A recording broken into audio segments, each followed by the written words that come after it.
Good evening. Tonight, I want to talk about a story that has settled deep in my bones. A story from a city in the heart of Canada that demands to be told, and more importantly, to be remembered. It's a story of 4 women, 1 city, and a question that still won't let me sleep. I'm going to tell you plainly what happened in Winnipeg, Manitoba, beginning in the spring of 2022. The name at the center of the case is Jeremy Skibicki. In May of that year, police arrested him. The investigation began after a grim discovery that sent a shockwave through the community. The partial remains of 24-year-old Rebecca Comtois. They were first found in a garbage bin in a residential neighborhood. The search then led investigators to the Brady Road landfill, a vast city dump where more of her remains were recovered.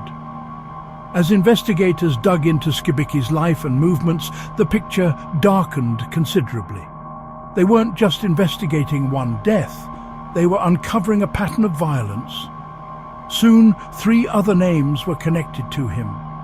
39-year-old Morgan Harris, 26-year-old Mercedes Myron, and an unidentified woman given the name Buffalo Woman or Mashkode Bijiki-Ikwe by community elders to honor her until her own name is known. All 4 women were indigenous, and all were targeted by Skibicki at moments when they were experiencing homelessness or other forms of vulnerability. He sought them out, preying on the very circumstances that should have elicited compassion. At his trial, Skibicki's lawyers presented a shocking defense. He admitted to the killings, but claimed he was not criminally responsible due to a mental disorder.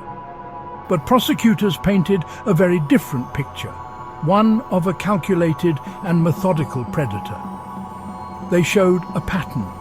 The dates of the killings were deliberate. They presented his own words, the messages he sent. They showed surveillance footage that tracked his movements, and they unearthed a digital trail of hateful posts, a history of consuming violent, racist and extremist social media content specifically targeting Indigenous women. The Crown argued this wasn't madness, it was motive. In July of 2024, after a month-long trial, the court agreed. The judge rejected the mental disorder defense, finding him guilty of 4 counts of first-degree murder. In Canada, a first-degree murder conviction carries an automatic life sentence with no possibility of parole for 25 years. For his 4 convictions, the sentences will be served concurrently. But the facts of this case don't end with a verdict.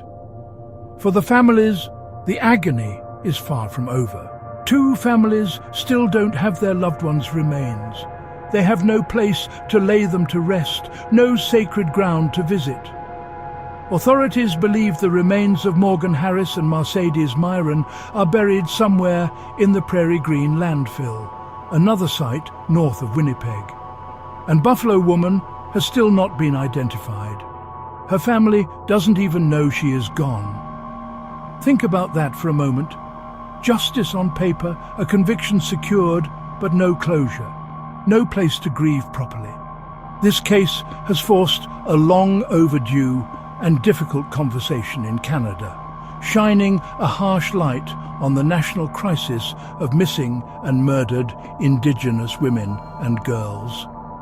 It questions how Indigenous women can go missing and be murdered with such horrifying frequency, too often without the urgency their cases deserve. The families of these women and countless others had been sounding the alarm long before this arrest, demanding action and attention. The system, many argue, listened far too late. So tonight, let us remember their names: Rebecca Comtois, Morgan Harris, Mercedes Myron, and let us hold space for Buffalo Woman until she has her name back. The work continues. Support the families and the community groups who are leading the charge.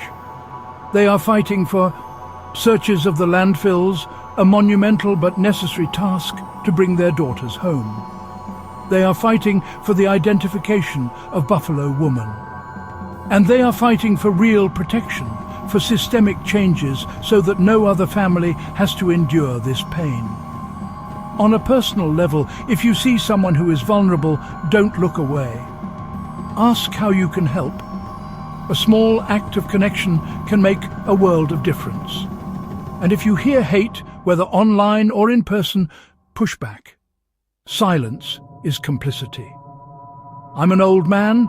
I've seen more headlines than I can count come and go. Tragedies that capture our attention for a moment, only to fade. This one cannot be another one of those. Because justice isn't just a sentence handed down in a courtroom, it's finding every missing piece. It's about changing the very systems and attitudes that let this happen in the first place. If you needed to hear this today, please share it. Keep their stories alive.